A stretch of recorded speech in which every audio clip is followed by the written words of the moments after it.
Good evening. Welcome to Androscoggin Historical Society. I'm David Young, and I'm the president. And we have a very exciting program tonight. And first I'm going to introduce Dr. Hodgkin, who will introduce the speaker.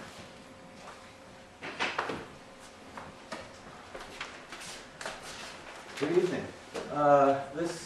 This topic began as George Coombs and his contributions to architecture in the region. But it's become a broader topic, looking at the firm that he founded, the Harriman architectural firm. And it will be presented to us by Mark Lee, who is an architectural designer with the firm, has been there about 14 years. Yes, And he will be, and he's on the Lewiston Historic Preservation Review Board, one of my colleagues on that board, and he's been a very valuable member. He'll be talking about Harriman architects and engineers, its architectural legacy in Androscoggin County. And he'll be presenting examples of their work and how they reflect, I understand he'll be looking at how they reflect various styles that have been in the community. So Thank you, Doctor. Thank you. Let me bring this marvel of technology up there. I keep hitting that. I brought with me a little show and tell. That's a sign from Stevens and Coombs right here, third floor. I believe it says, and third room on the third floor. Room number 3, third floor. Stevens and Coombs Architects. And so that's been hanging somewhere in the company archives for some time, and I thought I'd bring that and share that tonight. The topic, Doug introduced the topic as Harriman Architects, Engineers, its Architectural Legacy in Androscoggin County. What I've got prepared for you tonight is actually sort of part 1 of a part 2, but part 1 is really the first half of the Harriman legacy, and that is the Coombs, George Coombs. And so it sounds like some of you may be familiar with Mr. Coombs. Show of hands, how many know of George Millard Coombs? So some of you have heard some of this material. Hopefully you'll learn something you haven't learned already tonight. But I will be bringing in some examples of work that is not necessarily the Harriman work, and to sort of see it in a broader context of what was happening in the country. First, thanks for the invitation, Doug, and thanks to everyone else for coming out tonight on a pretty wet night. And I don't know how everyone found parking, but that's sort of one of those issues of being in a wonderful older building that belonged to a time when transportation was a little different. And that's actually probably a good setting to start tonight. I'm an architectural designer. I've been with the firm for 14 years, and so I was calculating that means I've been with the firm for 1/10 of the entire history of the firm. So it actually felt somewhat substantial, and I thought that was pretty good.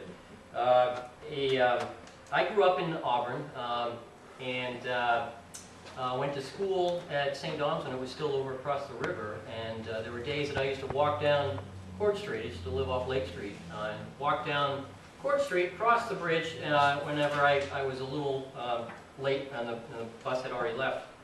But it was sort of through these journeys across the bridge that I really kind of got to appreciate the architecture of both Lewiston and Auburn and the downtown area, and the diversity of building types that we have, and perhaps that even influenced my career path. I'm not an architectural historian, and so I don't profess to have sort of any particular savvy when it comes to history, but I have sort of, like many of you, I think I have an appreciation of the rich value of what history brings to us today. When I began, I didn't really know much about the history of the firm, and I guess that's, you know, it's not one of those things when you start working someplace, they say, okay, we're going to give you a quiz on the history of this place. And so it was really fascinating for me to dig into the various history of the firm and the characters that all played a role in it. I found myself asking a lot of questions. I don't think I know all the answers yet, and so actually as we go through this, there may be opportunities where you folks may know information and can share it with me. I know we've got Bob Thorpe, who was a former president of Harriman Associates. It was probably Alonzo J. Harriman Associates Incorporated at that time, Bob, and was there for, I'm sure, much longer than my stint has been at Harriman. And also, I think, was involved, he was just saying, in some research on the history of the firm. So please bear with me tonight here as we go through this, but I think, again, it should be a fun and informative discussion. I'm going to focus, again, predominantly on the years of 1970 through the 1870s rather, through the 1930s. There's a lot of information that was compiled, some of it authored to Earl Shuttleworth and Roger Reed, and whose manuscripts really provide a lot of the background of the information that I was able to determine.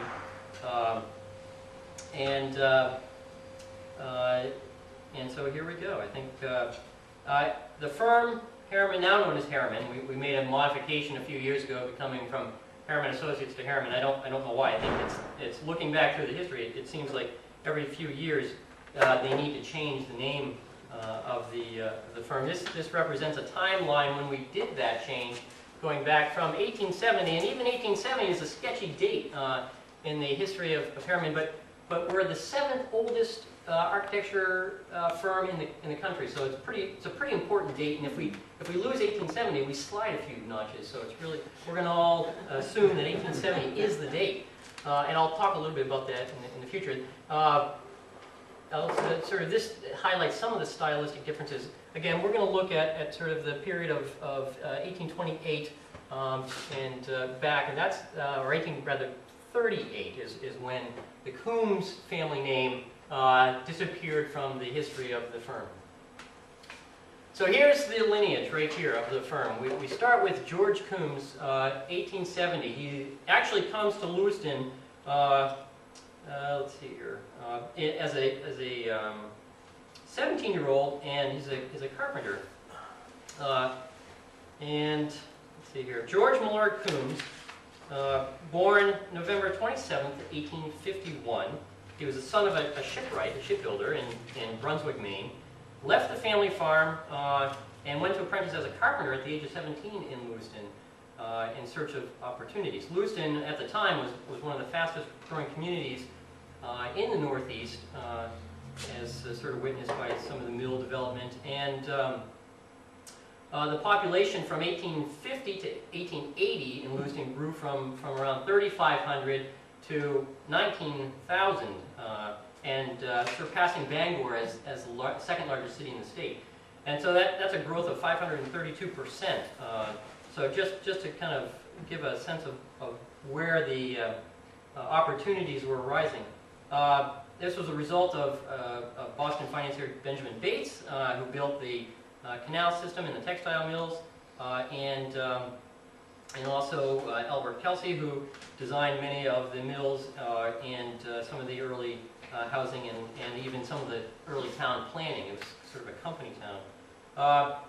Kind of important to note at this time, as George Coombs is coming to Lewiston, the profession of architecture really didn't exist, or it was just starting to emerge as sort of a commonplace profession.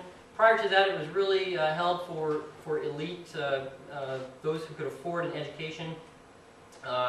And the first program, formal training program, didn't really start until 1865 at MIT, that they really started offering a program in that. And so most folks, if they were interested in building, they apprenticed under either a master builder and if they were good at that, they might move up to become a master draftsman.